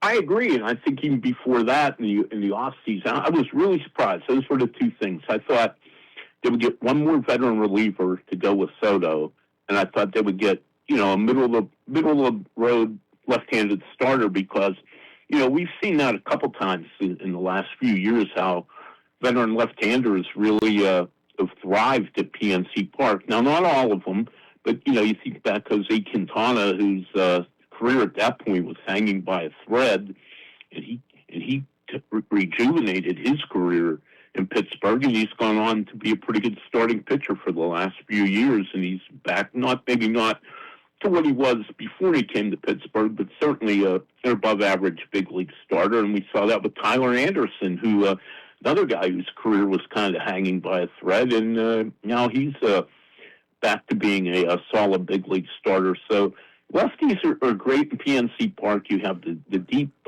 north side notch in right center. Unless you hit the ball down the line, it's hard to hit a home run to left field at PNC Park. And that's why I would want a lefty, so teams would load their lineups up with right-handers. Exactly, and especially with this starting staff being so predominantly right-handed. You know. Yes, well, it's all right-handed, 5 in a row. All so five, I mean, it made perfect sense to me, but what do I know? In any case, I love some of the things that have happened with the offense. The other thing that was a glaring red flag to me and has continued to be problematic throughout the entire season, and it will catch up with you the more games that you play. I thought that they had a chance to be one of the worst defensive teams in baseball, and they're not very good. Well, even Ben Cherington, the general manager, admitted that they had to sacrifice some defense to add offense. Brandon Lau is not a really good defensive second baseman. Ryan O'Hearn is out of position in right field.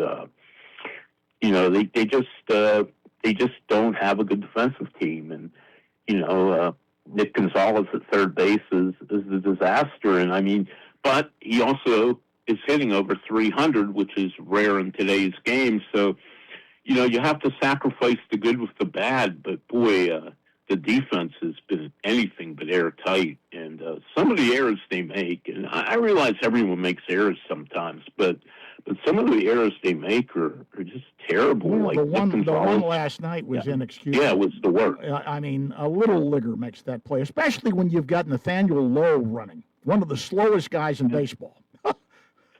Well, the part is Brandon Lau gets the error on that play because he wasn't covering second base. Well, he had to come from all the way out on the edge of the outfield. Yeah. There was no reason to cover second base on that play. There's 2 outs. If you get the ball hit, I mean, you learn this stuff in like T-ball league. If the ball's hit you with 2 outs, you go to first base. And I don't know what the hell Nicky was thinking. I really don't. Well, and that's the other thing that's blown up in their face. And, there were warning flags when the deal was made. You and I both know a lot of scouts around baseball, and I still talk to some of these guys. That used to be one of my favorite things when I came to the ballpark, to have dinner with some of those guys. And most of the people said the reason he was not getting much attention in free agency was a lot of people felt that Osuna was washed, and he wasn't getting a lot of attention. So they spent $12 million on him. You could have handled your DH internally on this team with several different guys, I think, doing that. You needed to get a third baseman. That's my opinion. Well, yeah. Well, the whole Osuna thing was ridiculous. First off, you leave one of your franchise icons, Andrew McCutchen. Now, I'm not saying that Kutch would make a difference if he were here. Obviously, he's not even in the big leagues. He's in AAA.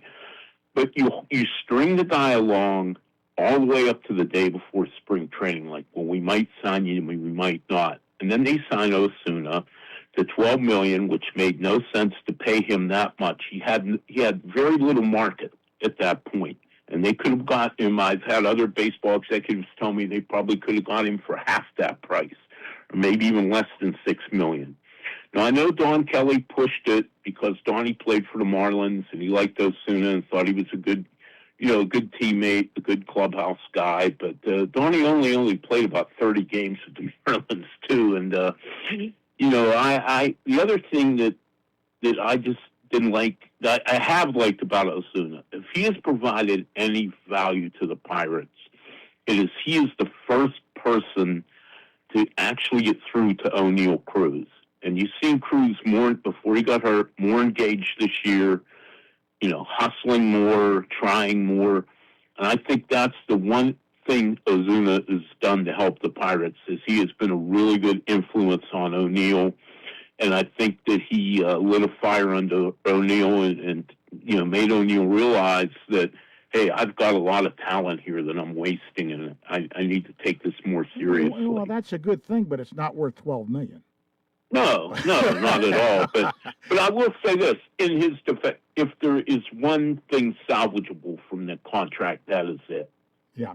So, very quickly, because I got to get one more break in before the top of the hour. 3 very quick things. Donnie Kelly, I love him as a person. I think he's struggling as a manager.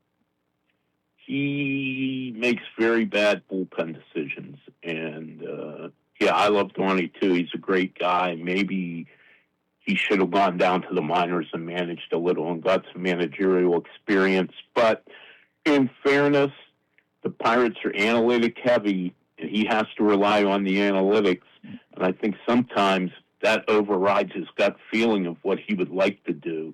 And the part that bothers me a little bit is, when the manager makes a mistake, he's the one that's got to sit in front of the media night after night and explain it. Right. You never see these analytics people come and say, well, we told him that Mason Montgomery should only pitch 1 inning. I mean, but they're never there. They're never accountable. It's the manager that has to take all the heat. And unfortunately, analytics has become so pervasive in today's baseball right now. And especially with the Pirates. They're very I was surprised at how much money they spend on analytics. A lot. Oh. Yeah. Quickly, trade deadline. Do we really expect them to do anything earth-shattering? And people think I might be crazy. I still think that they may deal Brandon Lau, even though they don't want to do that. But I don't think they're going to be able to re-sign him.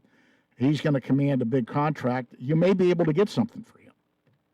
Yeah, I think that's a possibility because you can put Nick Gonzalez at second, where he's still not a good defensive player, but he's certainly better at second than he is at third. You could play Jacob Gonzalez, who they got from the White Sox a couple weeks ago at shortstop, and you could play Jared Triolo at third, who Triolo doesn't hit, but he is a heck of a defensive third baseman. I would say one notch below T. Brian Hayes, who we know is probably the best defensive third baseman in the league for a couple of years at least. I could see Lau going. The Pirates, they have to do something to get some pitching in here and bullpen help, and it may have to be one of the a player like that goes to get the bullpen help you need. John Parado, very quickly before I let you go, the one thing I wanted to ask about too, I've been talking with a lot of people around baseball, and the universal question I asked him is about next year. Are we going to have baseball? And most of the reports I'm getting and answers I'm getting from people, they think there's not going to be baseball next year. I might be Pollyannish about this, but I think both sides realize that baseball is in a really good spot now. The television ratings are up, attendance is up. You see more kids than I can remember in years wearing baseball gear, not just Pirate stuff, but different teams. And, I just think they're going to have to find a way to solve things. And this is my bold prediction for this. And whether you're a Democrat, Republican, conservative, whatever, liberal, I have a feeling that Donald Trump will step into this at some point if there's a protracted labor situation. And for all his faults, he is good at making deals, and I wonder if he doesn't step in and get the two sides to hammer something out. Just a gut feeling. I mean, nobody's told me that. Nobody's done anything. I know Bill Clinton tried to do it during the strike in '94, and it didn't work for him. But I do think it might take that kind of intervention to get something done. Interesting. John Parado, as always, a pleasure. I really enjoy having you on. Great conversation. Thank you for the time, my friend. Oh, you're welcome, George. Thanks for having me. All right, you take care. And we'll be back and wrap up the Sports Line right after this.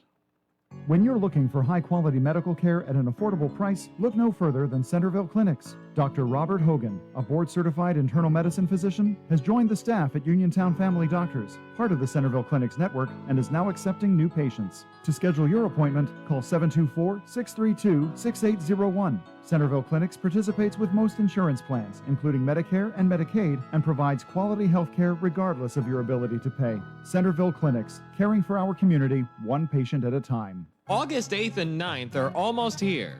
And that means the incredible Italian Heritage Festival is taking over Story Square on Main Street in downtown Uniontown. Get ready for an unforgettable weekend packed with delicious food, cold drinks, and nonstop family entertainment. Presented by Ultimate Structures of Bell Vernon, alongside dozens of incredible local business sponsors.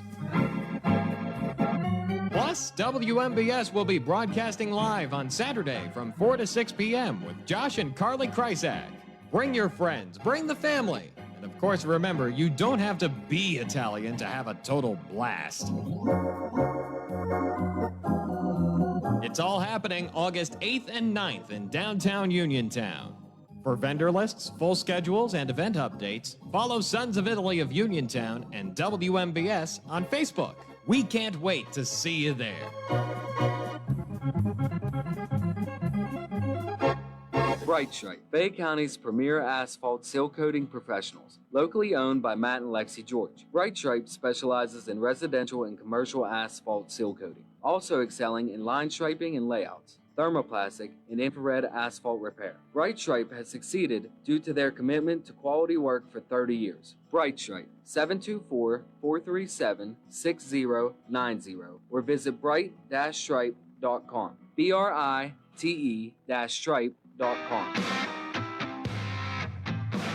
Yeah, they're the people I trust. It's the place I go.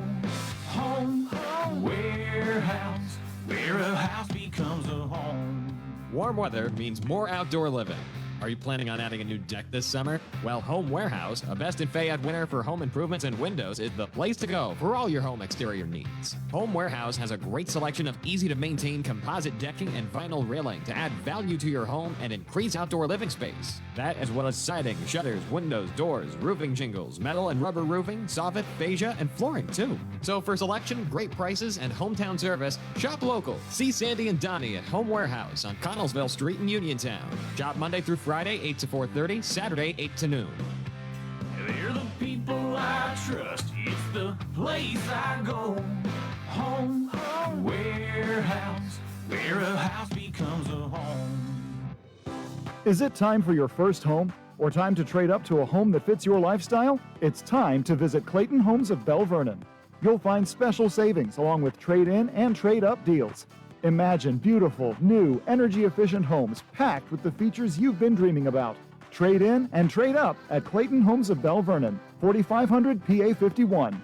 Trade-in value toward purchase of a new home determined by resale value and evaluation by home center manager. Additional deposit may be required.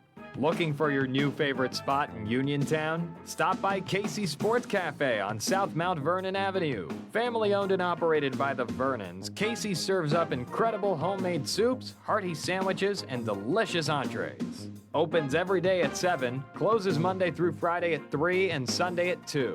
Place your order or book your next event now at 724-550-4126. Casey Sports Cafe, 724-550-4126. And that puts a capper on this edition of the Sportsline, brought to you by Casey Sports Cafe, Firestone Insurance Agency, and Bogies at Duck Hollow. George Von Benko bidding you and yours a pleasant good afternoon. The news is next from the Fox Radio Network.